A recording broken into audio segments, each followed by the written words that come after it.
कहते हैं कि हे नारद जी, ये ऐसी कथा है कि इस कथा को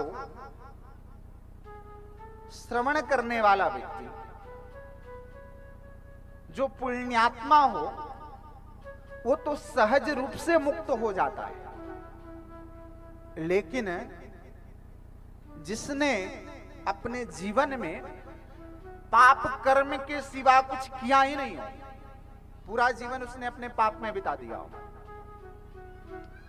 ऐसा भी व्यक्ति यदि यह श्रीमद् भागवत कथा को अपने जीते जी जीवन में सुन लेता है तो मरने के बाद वह भगवान के दिव्य वैकुंठ हो जाता है। यदि कदाचित वह अपने जीवन में नहीं सुन पाया तो उसके संतति के द्वारा उसके वंश में कोई व्यक्ति उसके निमित्त संकल्प लेकर के और वह श्रीमद् भागवत की कथा उसके नाम से श्रवण करा दे तो वह किसी भी योनि में क्यों नहीं होगा, वह मुक्त होकर के भगवान के दिव्य वैकुंठ का अधिकारी बन जाएगा। यह ऐसी श्रीमद् भागवत की कथा, जिस कथा को आप सब बड़े तन्मयता के साथ में अपने पूर्वजों के मुखोल्लासार्थ कि वो जहां भी जिस रूप में जिस लोक में हो,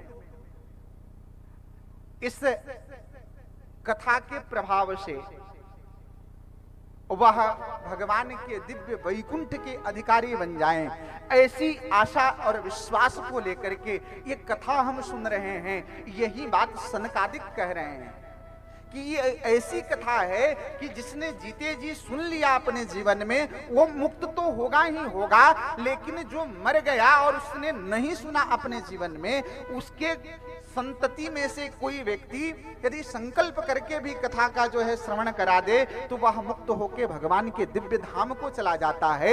यह ऐसी पावन मंगलमयी यह श्रीमद् भागवत की कथा है।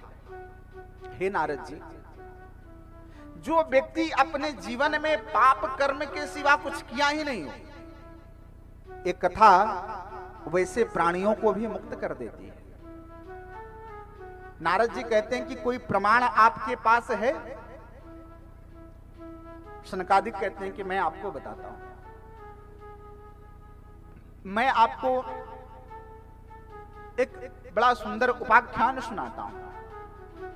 हे नारद जी, तुंगभद्रा नदी के तट पर एक आत्मदेव नाम का ब्राह्मण रहता था। वह ज्ञान में तो सूर्य के समान ज्ञानवान था। अपने घर में पत्नी के साथ बड़े आनंद के साथ रहता था। धन वैभव की उससे कमी नहीं थी, सब कुछ था उसके पास। यदि कुछ नहीं था तो उसके जीवन में संतान का अभाव था। बहुत दिन व्यतीत हो गए लेकिन उससे कोई संतान नहीं हुआ। हे नारद जी, उस आत्मदेव नामक ब्राह्मण की पत्नी का नाम धुंधली है। उस धुंधली के बारे में बताते हैं कि वो धुंधली कैसी है तो प्रायसो बहुजल्पिका। वो आत्मदेव की पत्नी, उस ब्राह्मण की पत्नी बहुत बोलती है। बोलते बोलते तो कभी कभी इतना अधिक बोल जाती है कि उससे ये पता ही नहीं होता कि मेरी वाणी से किसका सम्मान और किसका अपमान हो रहा है, उससे कोई फर्क नहीं पड़ता। लोक वार्ता रता क्रूरा प्रायसो बहुजल्पिका। जहां भी बैठती है तो वहां बैठ करके बात करना आरंभ कर देती और अपनी बात कम दुनिया की तमाम सारी बातें कहने लगती। अपने आसपास पड़ोस सहेली इन सब रिश्तेदारों की बातें ज्यादा करती। और इतना ही नहीं, वह बिना स्नान किए ही भोजन करती है। उसके जीवन में शुद्धता नाम की कोई चीज नहीं। अपने पति से पूर्ण रूप से विपरीत है। यदि पति ज्ञानवान है तो उसको उससे कोई लेना देना, दूर दूर तक उसकी मुलाकात नहीं है।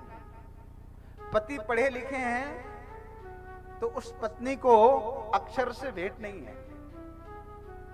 कभी कभी अपने पति को इतना भूल जाती, उसके पति कहते कि देखो देवी, तुम्हें यदि बोलने का मन करे, तुम्हें कदाचित डांटने का मन करे, तो तुम सबके सामने मत बोला करो, मुझे घर में अकेले कहीं बैठा देना और तुम्हें जितना बोलना हो बोल लिया करो।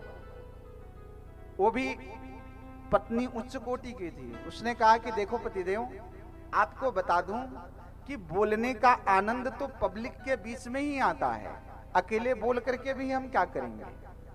लोक वार्ता रता क्रूरा प्रायसो बहुजल पिका। ऐसे महिला जो वो आत्मदेव नामक ब्राह्मण की थी, कई बार ऐसी माताएं मिल जाती हैं किसी के सौभाग्य से।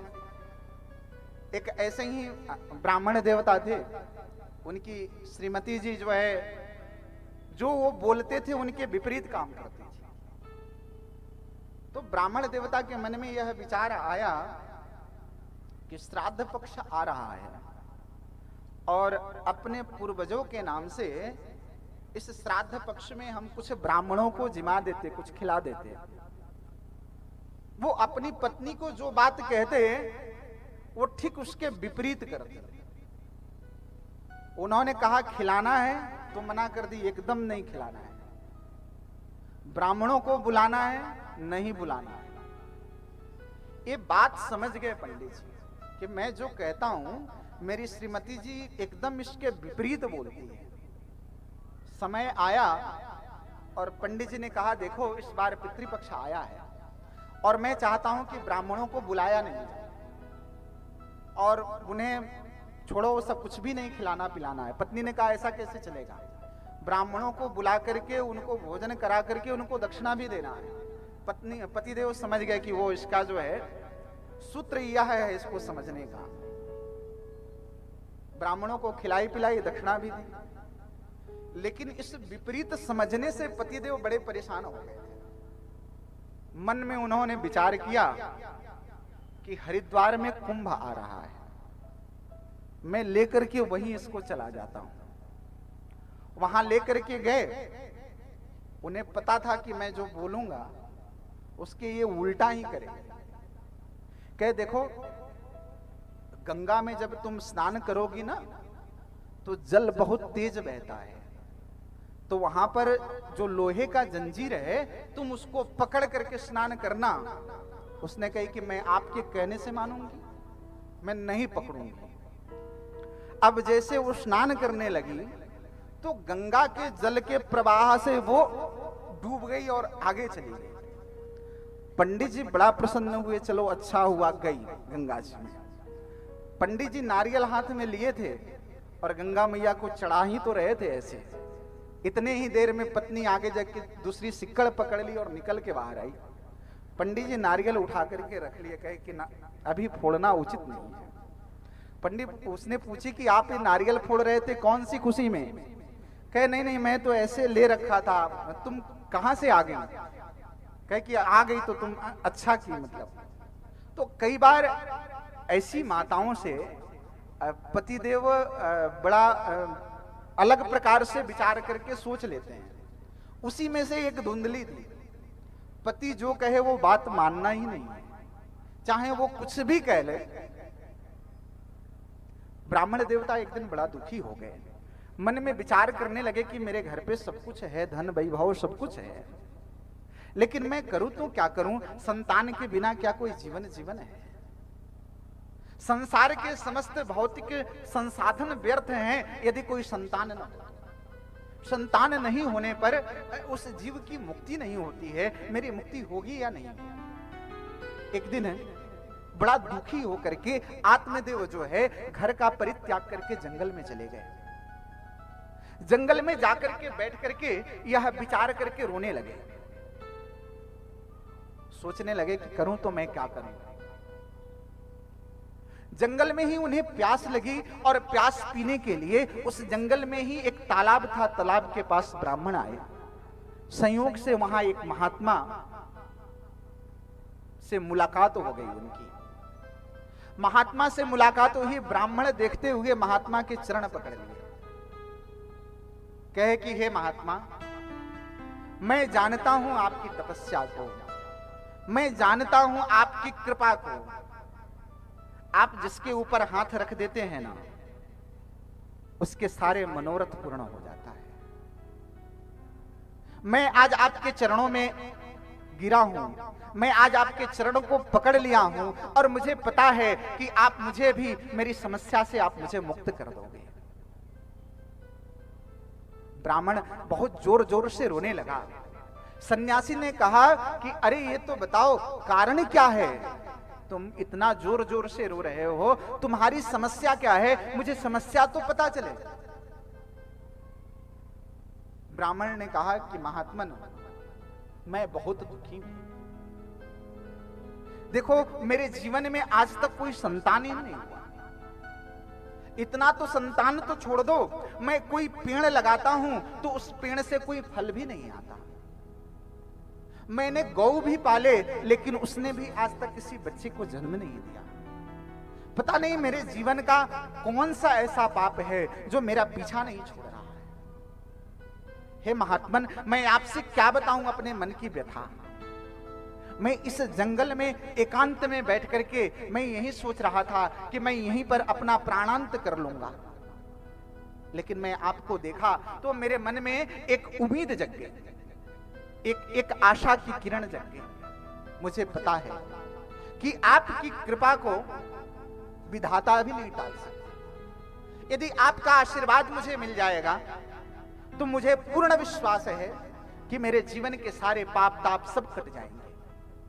हे महात्मन, आप कृपा कर दीजिए कि मुझे एक संतान हो जाए।